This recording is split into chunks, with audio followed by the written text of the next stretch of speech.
News Bangladesh সংবাদ দিনের শেষে। জাতীয় সংবাদ।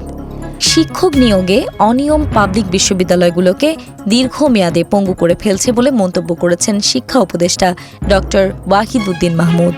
তিনি বলেছেন, শিক্ষকদের লেজুর ভিত্তিক দলীয় রাজনীতি, ছাত্র রাজনীতির নামে ক্ষমতার প্রদর্শন সহ নানা সমস্যা আছে।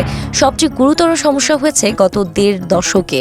এই কারণে বিশ্ববিদ্যালয়গুলো প্রাতিষ্ঠানিকভাবে পঙ্গু হওয়ার পথে রয়েছে। আজ রাজধানীর একটি হোটেলে প্রথম বাংলাদেশ উচ্চশিক্ষা সম্মেলন ২০২৪-এ এসব কথা বলেন শিক্ষা উপদেষ্টা।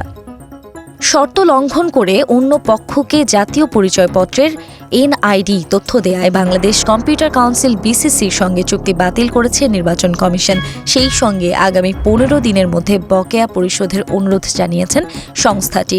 জাতীয় পরিচয়পত্রের তথ্য যাচাই বাছাই করার ক্ষেত্রে বাংলাদেশ কম্পিউটার কাউন্সিল শর্ত লঙ্ঘন করেছে। আজ নির্বাচন কমিশন থেকে পাঠানো জাতীয় পরিচয় নিবন্ধন অনুবিভাগের মহাপরিচালক ASM হুমায়ুন কবির স্বাক্ষরিত এক সংবাদ বিজ্ঞপ্তিতে এই তথ্য জানানো হয়।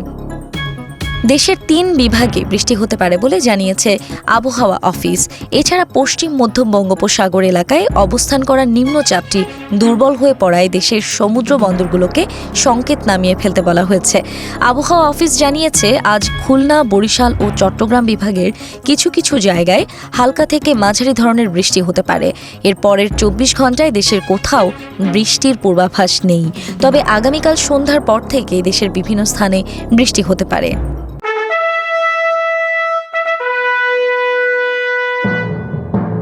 রাজনীতির সংবাদ। মার্কিন যুক্তরাষ্ট্রে ও যুক্তরাজ্যে $৩০০ মিলিয়ন পাচারের অভিযোগে সাবেক প্রধানমন্ত্রী শেখ হাসিনা ও তার ছেলে সজীব ওয়াজেদ জয়ের বিরুদ্ধে অনুসন্ধান শুরু করেছে দুর্নীতি দমন কমিশন দুদক। আজ সকালে দুদক এই তথ্য জানিয়েছে। এর আগে ৯ প্রকল্পে ৮০,০০০ কোটি টাকা অনিয়ম ও দুর্নীতির অভিযোগে সাবেক প্রধানমন্ত্রী শেখ হাসিনা, তার বোন শেখ রেহানা, ছেলে সজীব ওয়াজেদ জয় ও মেয়ে টিউলিপ সিদ্দিকের বিরুদ্ধে অনুসন্ধানের সিদ্ধান্ত নেয় দুর্নীতি দমন কমিশন দুদক।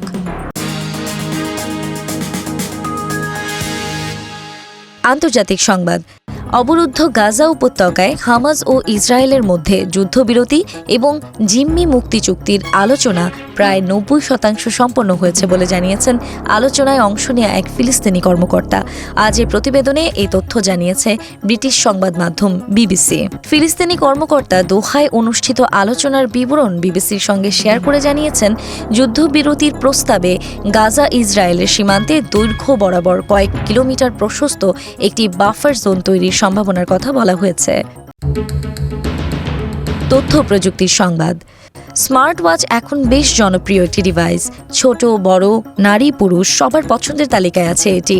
তবে স্মার্ট ওয়াচ একদিনে যেমন আপনার স্বাস্থ্যের অবস্থা সারাক্ষণ আপডেট দিচ্ছে, ঠিক তেমনি স্বাস্থ্যের বিভিন্ন সমস্যার কারণ হতে পারে এটি। এমনটাই উঠে এসেছে গবেষকদের গবেষণায়। এবার একটি গবেষণা থেকে জানা গেছে, স্মার্ট ওয়াচের সঙ্গে যে স্ট্র্যাপ থাকে সেগুলোতে ক্ষতিকারক PFHXA অ্যাসিড থাকে, যা ক্যান্সারের কারণ হতে পারে। এই PFHXA আসলে এক ধরনের বিপজ্জনক রাসায়নিক, যাকে ফরএভার কেমিক্যাল বলা হয়। অর্থাৎ এগুলো কোনো অবস্থাতেই বিনষ্ট হয় না, আর এগুলো শরীরে দীর্ঘ সময় থাকলে ক্যান্সার দেখা দিতে পারে। খেলার সংবাদ। অবিশ্বাস্য নাটকীয় এক জয়ে লিগ টেবিলের শীর্ষে উঠল দিয়েগো সিমেওনের দল। নির্ধারিত ৯০ মিনিট পেরিয়ে যোগ করা সময়ের শেষ মিনিটের খেলা চলছিল। স্কোর লাইনে তখন সমতা, ড্রয়ের পথে ম্যাচ। আচমকাই বার্সেলোনার জালে বল পাঠালো আতলেতিকো মাদ্রিদ। বার্সেলোনার অলিম্পিক স্টেডিয়ামে লা লিগার ম্যাচটি ২-১ গোলে জিতেছে আতলেতিকো। ২০০৬ সালের পর এই প্রথম বার্সেলোনার মাঠে লিগ ম্যাচ জিতল মাদ্রিদের দলটি। মাঝে জয়হীন ছিল তারা। সংস্কৃতি বিনোদন। ইকোজ অফ রেভলিউশন কনসার্টে গান গাওয়া হলো নতুন দিনের গান।